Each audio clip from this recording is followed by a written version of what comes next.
What up, Chuds, and welcome to the first edition of Soylent Direct.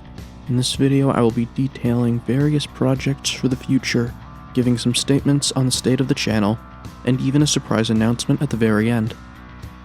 To begin, I would like to say thank you to all the new subscribers. Before I posted my video Jobs for Chuds, I was hovering in the high 80s, running out of ideas and feeling like my previous success had been exclusively chalked up to luck. Checking Jobs for Chuds now displays over 8,000 views, beating the previous record holder by over 4,000.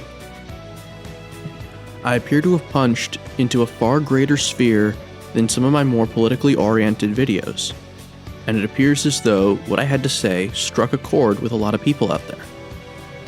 While I've gotten criticism, both reasonable and stupid, the overall reception of the video was very positive, which has in turn made me more motivated to work on this channel and potentially make a career out of it, if all goes well.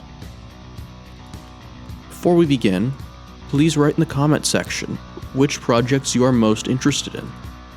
If some projects just don't get enough support, I will consider completely nixing them, as my goal is to make something for you, the viewer, to latch onto and interact with. Beginning with the political, I'm cooking up a recap of the Biden administration.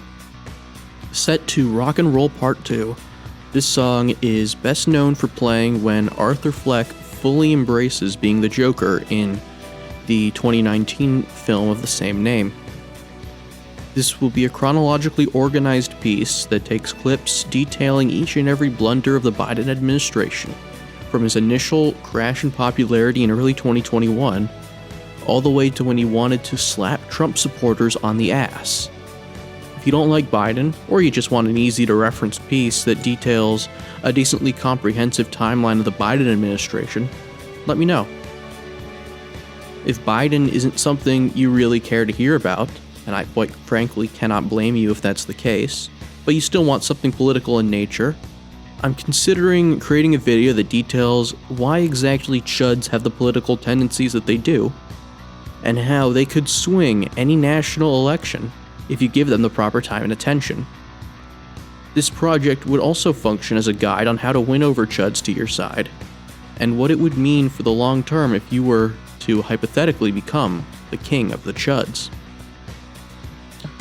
If Chud politics isn't exactly your cup of tea, I have another idea detailing how quote-unquote historically marginalized groups have abused egalitarianism, weaponized the cultural left against the West, and have suffered at their own hands. This will primarily cover toxic femininity, the BLM movement, body positivity, and other movements that seek to arbitrarily provide status and convenience to already highly convenienced groups within Western society. Pivoting to gaming content, I have an idea cooking up about the Super Mario 64 ROM hack B3313, particularly regarding the game's content and the experience you get when you pay close attention during your playthrough. The main premise behind the video will be an analysis of the 1.0 build of B3313 through the lens of the game being a metaphor for the creative process. This will entail me analyzing the game's level designs, its reuse of assets, the various patterns and leitmotifs within the audio design, as well as the general gameplay itself, and the game's running plot lines and little story beats. Then I'll show how the subtle asymmetrical repetition of the game's assets, levels, and areas compound together to create both horror and nostalgia. If a niche Mario 64 ROM hack isn't your thing, I wouldn't be opposed to making a general series dedicated to video games as works of fine art. This would easily be a multi-part series of video essays that could result in them being, in total, multiple hours in length. Finally, I have more life advice that I think I could come up with. This would be something like dating advice for Chuds, or a pick-me-ups for Chuds if you're having a hard time, and a general white pill type of content that provides people a positive vision for the future, real hope, without sugarcoating the present or preaching submission to the establishment. I'm also considering a return to some of my political response videos, as I personally have had a lot of fun mercilessly deconstructing far-left grifters like Jesse Dollemore. I'm also considering a return to the election content, specifically what's going on in 2021 and 2022, the gubernatorial races this year and then the midterms next year.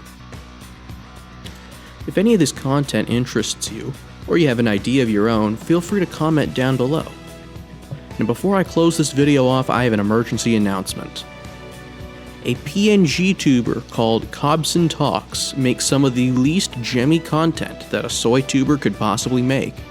So I'm officially declaring a sub-war on Cobson Talks. This is purely for me to keep myself motivated to consistently produce high-quality content. As I have nothing really personally against Cobson Talks, I just want to be the #1 Cob tuber. And with that said, Cobson out.